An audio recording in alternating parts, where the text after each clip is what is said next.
আমার বুঝজ্ঞান হইছে থেকে নিয়ে ছাত্র জীবনে যখন আমি অনেক ছোট ছিলাম, এই দোয়া যেদিন আমি পড়েছি কোরআনে, ওই দিন থেকে আজও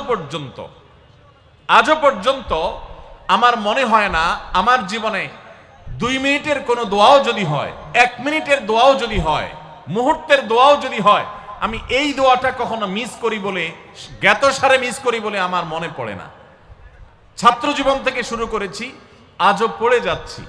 আলহামদুলিল্লাহ, আল্লাহর কাছে শুকরিয়া আদায় করে আপনাদেরকে বলতে পারি, এই দোয়ার সুফল আমি নিজের চোখে দেখেছি, আমি নিজে ভোগ করছি। অনেক মানুষ আছেন আমাদের কাছে আসে, বিশেষ করে আমার কাছে যত মানুষ অফিসে আসেন, এক এক দিন কয়েকশো মানুষও দেখা যায় অফিসে আসেন, এমনও হয় কোনো দিন কয়েকশো মানুষও হয়।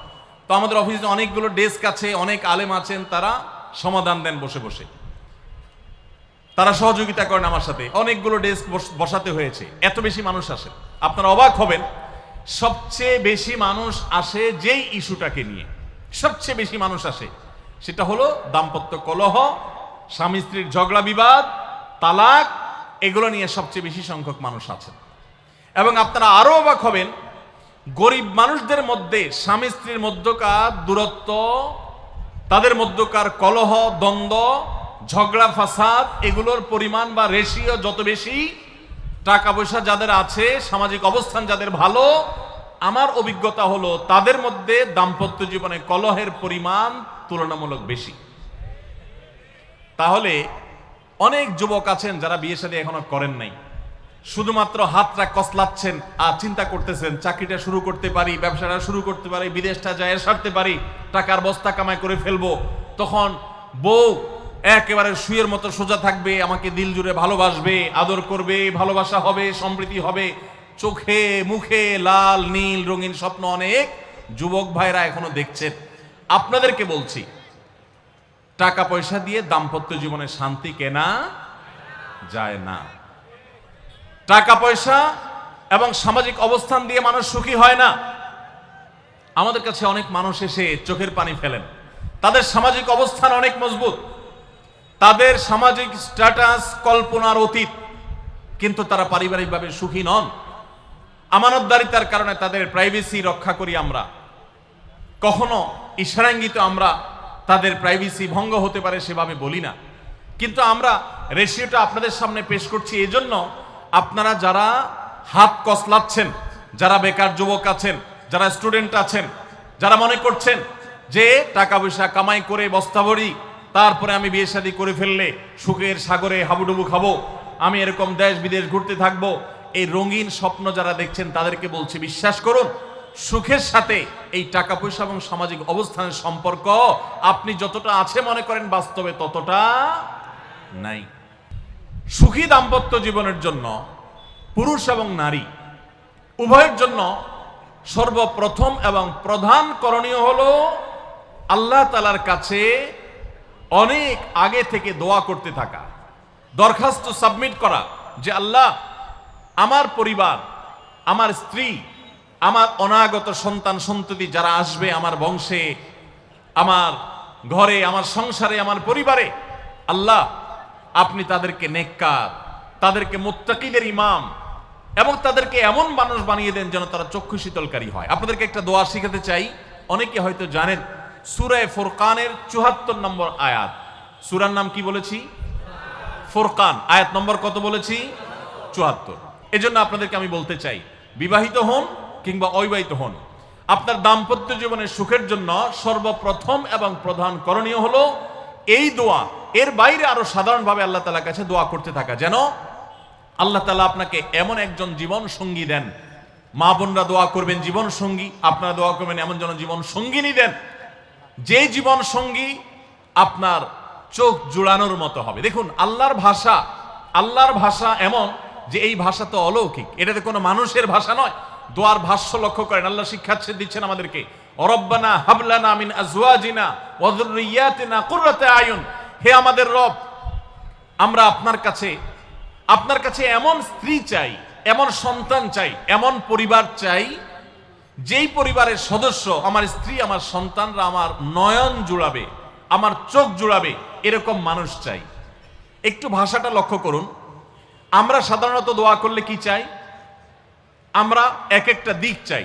ধরুন আপনার স্ত্রী মাশাআল্লাহ অনেক সুন্দরী, অপূর্ব সুন্দরী, তিনি আল্লাহ তাআলা তাকে অনেক রূপ লাবণ্য দিয়েছেন, কিন্তু তার যদি চরিত্রটা খারাপ হয়, তাহলে এই স্ত্রীকে আপনার নয়ন জুড়াবে? চোখ জুড়াবে? চক্ষু শীতলকারী হবে? আপনার স্ত্রীর চরিত্র ভালো, দেখতে শুনতেও মাশাআল্লাহ সুন্দর, কিন্তু পড়ালেখা নাই, বুদ্ধিশুদ্ধি নাই, একটু বেকুব কিসিমের, তাহলে কি আপনার চোখ জুড়াবে? ভালো লাগবে? আপনার স্ত্রী শিক্ষা দীক্ষাও আছে, জ্ঞান গরিমায় মাশাআল্লাহ তিনি ভালো, রিচ, সমৃদ্ধ, আবার চেহারা সুন্দর, আবার তার মধ্যে তার চরিত্রের সমস্যা নেই, কিন্তু সমস্যা কি? সমস্যা ধরুন তার ভিতরে এমন রোগ আছে, শারীরিক রোগ, যেই রোগের কারণে আপনার জন্য সেটা বড় কঠিন পরিস্থিতির মুখোমুখি হতে হয়। ধরেন দুরারোগ্য কোনো ব্যাধি আছে, মরণ ব্যাধি আছে, এমন কোন রোগ আছে যেটার কারণে আপনাকেও সাফার করতে হয়, তাহলে এই স্ত্রী কি আপনার চোখ জুড়াবে? ঠিক একই কথা স্বামীর ক্ষেত্রেও প্রযোজ্য, সন্তানের ক্ষেত্রেও প্রযোজ্য। আল্লাহ তাআলা এমন একটা শব্দ শিক্ষা দিয়েছেন, দেখুন আল্লাহর কাছে চাইতেও জানতে হয়। উল্টাপাল্টা দোয়া করলে দোয়া পূরণ হয়ে যাবে, কবুল হয়ে যাবে, কিন্তু আপনার কাজ হবে না। অনেক যুবক আছে আল্লাহর কাছে দোয়া করে, আল্লাহ বেশি না, লাখ পাঁচেক টাকা চাই। কত? লাখ পাঁচেক। অনেক যুবক লিখে দেয় আমাদেরকে, হুজুর দোয়া করবেন, বেশি না, আমি আল্লাহর কাছে লাখ পাঁচেক টাকা চাই। আল্লাহরে টার্গেট দিয়ে দিছে, কত লাগবে? 5 লাখ। কেন?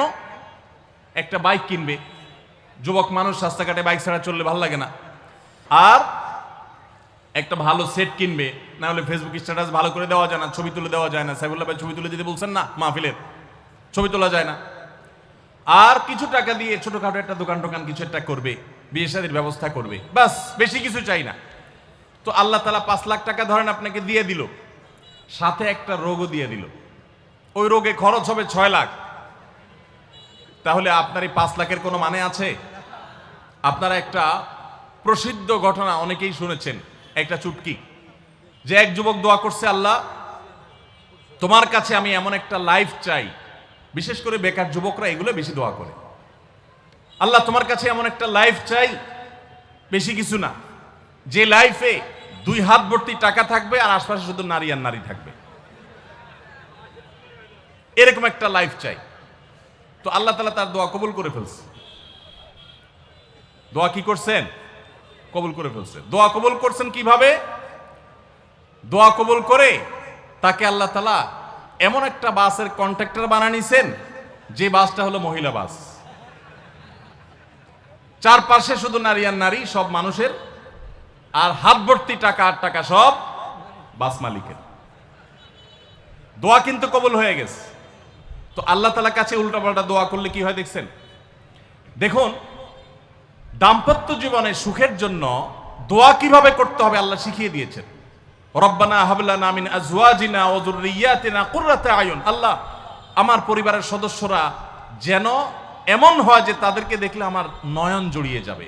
অর্থাৎ নয়ন জোড়াতে হলে সব দিক থেকে পারফেক্ট হতে হবে, সব দিক থেকে ভালো হতে হবে, তখনই তো দিল জোড়াবে।